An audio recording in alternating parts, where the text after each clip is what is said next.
Okay, so yeah. Um, Hi. Okay, so I want to talk about the parsha this week. We open up with Avram. Hashem tells Avram about Stone. He's going to come down and destroy it. And Avram immediately responds with what we all know. Avram says, "What if there were 50? What if there were 40? What if there were 30? How could you destroy? If there were tzaddikim, would you save everybody?" And he protests. So there are a couple different explanations of what Avram was really asking and what Hashem was, what the whole conversation was. So the Ramban explains that when Avram's coming with this word ha'af tispeh tzadikim rasha, the word af is milashon charon af, like with your anger. Hashem, with your anger, are you going to come and just wipe out all the tzaddikim together with the Rishayim? Like, is that really what you're going to do? And he uses very strong language. He says, "Chalila lecha me'asok hadavar zeh, chalila hashofet kol haaretz lo yaseh mishpat." Like, what kind of creator of the world and this judge of the entire world? What kind of creator would do this? Where is your consideration for humanity and for justice? He protests with Hashem, and Hashem responds basically saying, "Yes, yes, of course. Like, I will save them." And the Ramban explains that in the beginning, when Hashem even said, "I'm going to go down to Stone," Avram didn't know what Hashem's intentions were, but Hashem was saying, like, "I'm going to go check it out," basically, and saying, "Yes, I'm going to check it out and see. I'm not just going to destroy all these people if there are tzaddikim there. I'm going to see what the reality is on the ground." But Avram didn't understand that, and that was what the dialogue was about. But Rav Hirsch has a little bit of a different explanation. He says the word ha'af tispeh, the lashon of tispeh is means when something bad happens to someone, kind of like secondhand pain. Like something bad wasn't supposed to happen to someone directly, but because something happened to someone else, the pain kind of like residual pain. I don't know what the right word is in English, but secondhand.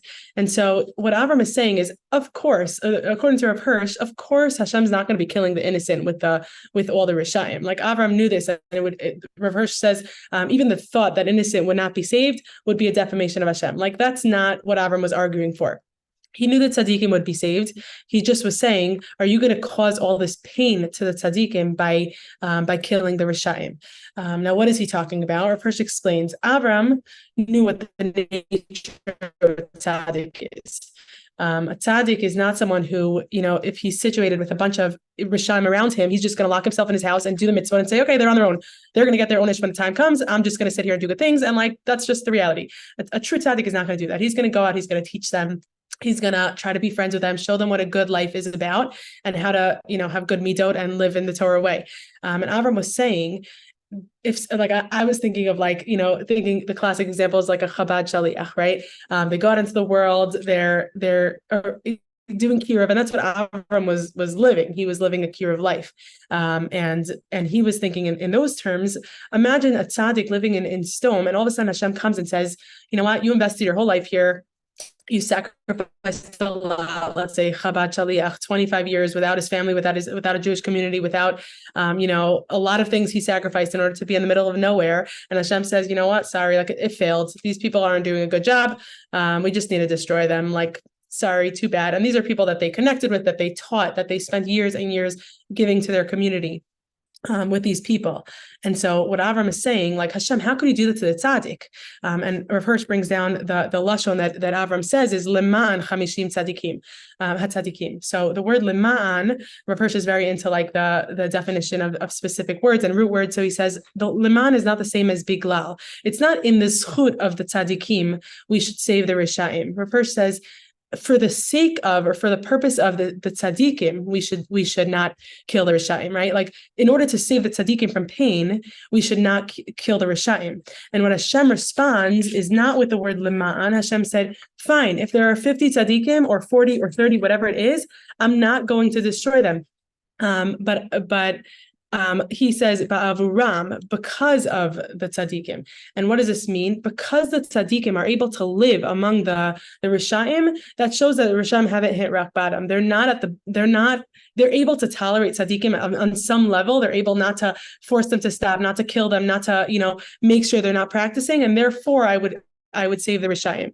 And the first thing, there are two takeaways from this. One of them is Rav Hirsch talks about like this is the message of like us being the minority for the rest of time. Jews are always going to be the small minority, that it's going to be the light when other people are not doing the right thing, and that's just our life.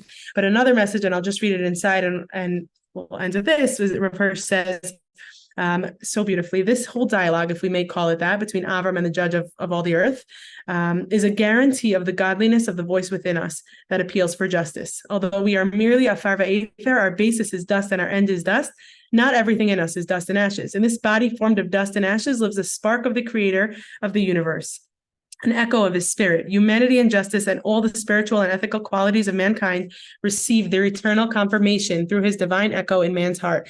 They are securely above all the dust and ashes theories of materialism. And I just thought this was so like apropos for, this war that we're calling the war on for humanity, and for, this is what we're all about. And we have that in us. And I think what Rav Hirsch so beautifully points out is that, Avram is what we're talking about, like doing, living with justice and living with humanity. And I thought that was relevant to this time. Thank you very much. Excellent. Thank you. Same time, same place tomorrow, everybody.